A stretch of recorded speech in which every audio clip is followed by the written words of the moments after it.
এদিকে সাবেক প্রধানমন্ত্রী শেখ হাসিনা সহ ১৩ জনের নামে মামলা করায় এবার বাদীকে প্রাণনাশের হুমকি দেওয়ার অভিযোগ উঠেছে খোদ এনসিপি নেতার বিরুদ্ধেই। তবে অভিযুক্ত সেই এনসিপি নেতা বলছেন, বাদী মুশফিকুর রহমান প্রকৃত অর্থে ভুয়া জুলাই যোদ্ধা। এনসিপির নাম ভাঙিয়ে তদবির বাণিজ্যে ফায়দা লুটতেই মিথ্যা আর বানোয়াট গল্প ভেদেছেন তিনি। নেত্রকোনা প্রতিনিধি মনোরঞ্জন সরকারকে সাথে নিয়ে আদিত্য মামুনের রিপোর্ট।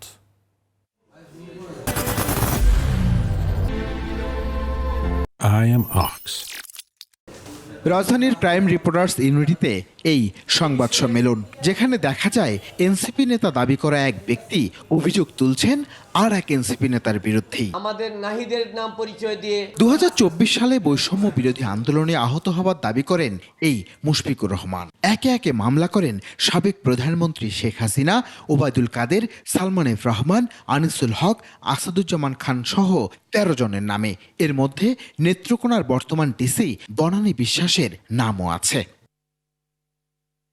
নেত্রকোনার এনসিপি নেতা রফিকুল ইসলাম শুভর কাছ থেকেই তিনি প্রাণনাশের হুমকি পাচ্ছেন বলে দাবি করেন সংবাদ সম্মেলনে। মুশফিকুর রহমানের দাবি, হুমকিদাতা শুভ তেজগাঁও থানা ছাত্রলীগের প্রচার সম্পাদক।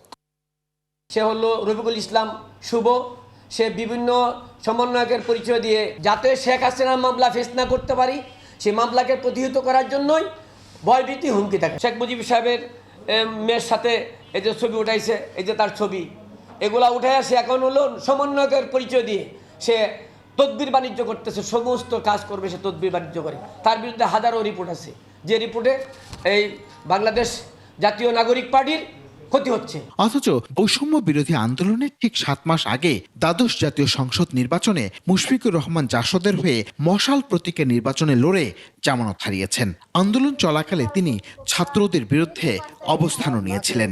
তার বিরুদ্ধে সংবাদ সম্মেলনে করেছে নেত্রকোনার শিক্ষার্থীরা।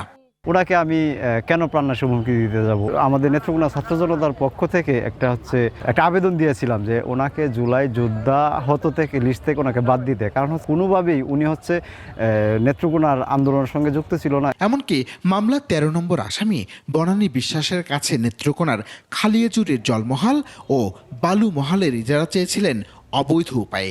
তা দিতে অস্বীকৃতি জানানোয় অসন্তোষ হন মুশফিকুর।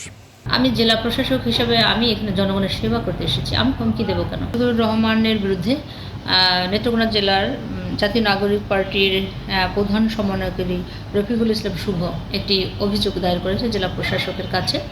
সেই অভিযোগের প্রেক্ষাপটে এটি তদন্তে আমি অতিরিক্ত জেলা ম্যাজিস্ট্রেটকে তদন্তের দায়িত্ব দিয়েছি। সরকারকে বাইপাস করে, জনগণকে বাইপাস করে সে জুলাই যুদ্ধে আহত হয়ে সরকারি সুযোগ সুবিধা গ্রহণ করেছে।